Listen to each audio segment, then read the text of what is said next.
The question that needs to be asked is, did COVID-19 destroy the economy, or is it the ultimate cover-up? COVID-19 has proven itself to be highly deadly, but not necessarily in the way that one might come to expect of a deadly virus.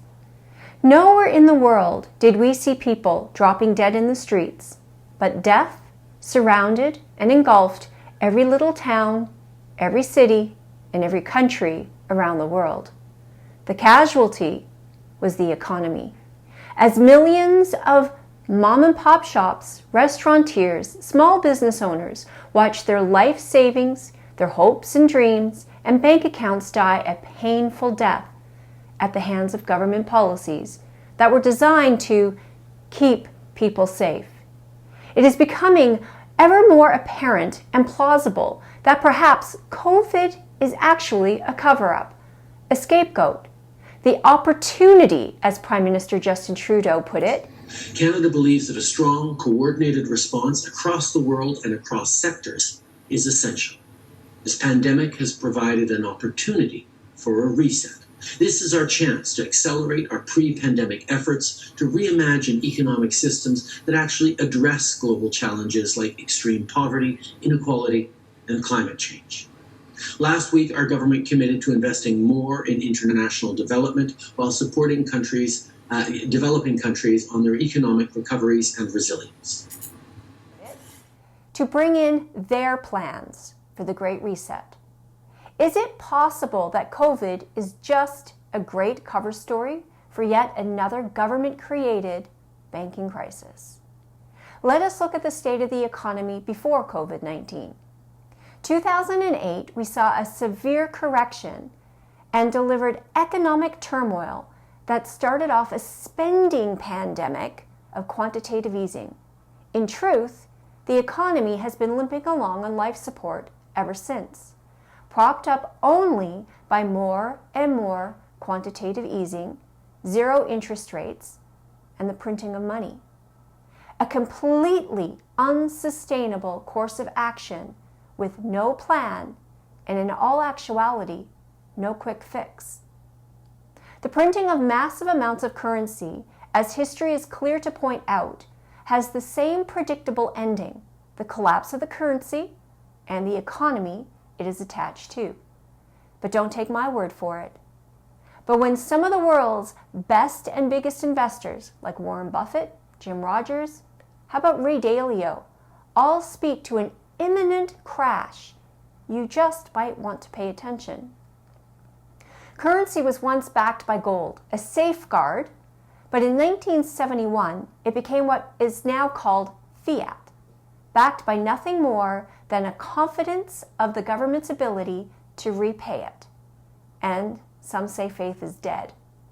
In real money terms, there is actually less than 4% that exists in coins and notes. The rest is based on debt. We have what is called a credit system, the permanent outcome of which is an ever-increasing supply of debt, which again is not sustainable. Stay with me now. Our entire economy is based on a naive belief in the government's ability to repay what it has borrowed, debt. Debt created out of thin air by banks who prop up the overspending of governments, which are currently on the verge of bankruptcy. Governments have been covering up and denying the seriousness of this situation for more than a decade. But what have they been trying to prevent? The impending market collapse? While they kept printing money, reducing interest rates, they simply kicked the can further down the street, compounding an already significant problem. And the bigger the debt grows, the bigger the consequences, and in particular, the more damaging and painful the actual solution. Governments do not solve problems. They hide them, ignore them, deny them, pass them on, and in this case, to our future generation, but they certainly don't solve them. Reginald McKenna quoted, "I am afraid the ordinary citizen will not like to be told that the banks can and do create money. And they who control the credit system of the nation direct the policy of the governments to hold in the hollow of their hands the destiny of the people. An imminent market collapse will cause more panic and fear and will transfer more wealth from the middle class, the average everyday Canadian and U.S. citizen, to wealthy individuals and corporations. Inflation is the direct cause of actual printing of money. It is the hidden tax that strips the middle class, the working class, from their hard-earned dollars by reducing the value of every dollar they earn. It is not the rise in prices that people believe it to be. That is, in fact, the symptom, the outcome of inflation. It is the increase of the money supply. More money chasing the same amount of goods and services. Housing prices, lumber prices, grocery bills, energy prices, skyrocketing shipping costs. Inflation raises the price of assets and the net worth of those who own them. The last thing for inflation to impact is wages. So while the working class grows poorer, the wealthy, those who own the assets, grow richer. The Great Reset. You will own nothing and be happy. Got it?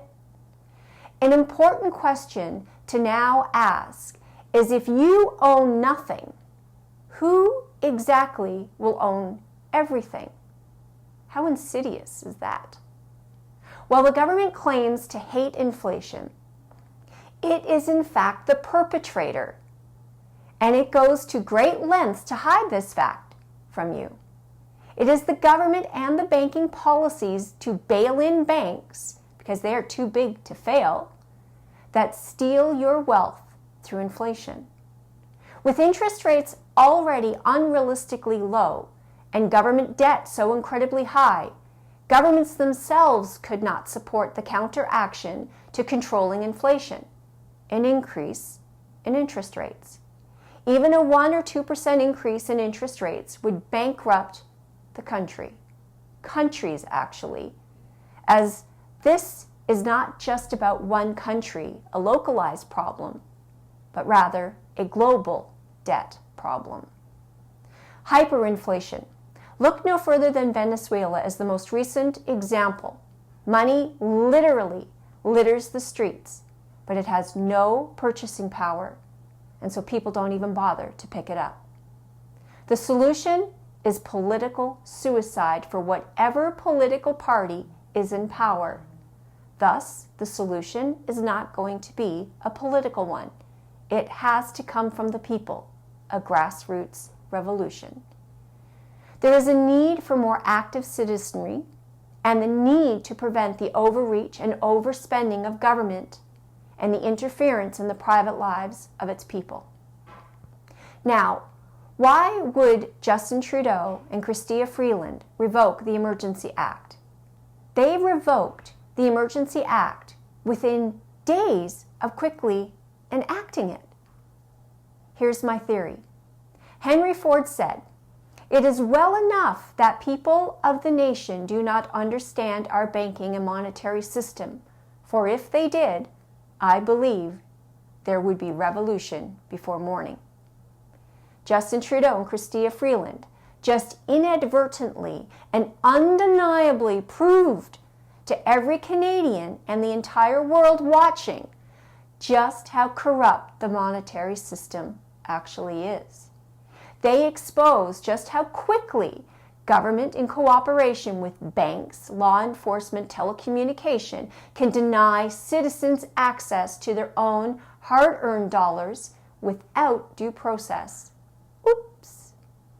For you see, the ultimate end game, the solution for governments and banks to the financial and economic crisis to which they alone have created before COVID and compounded severely during COVID, is a digital ID, a digital currency. If you like this video, please like, subscribe, and share. Stay tuned for more to come.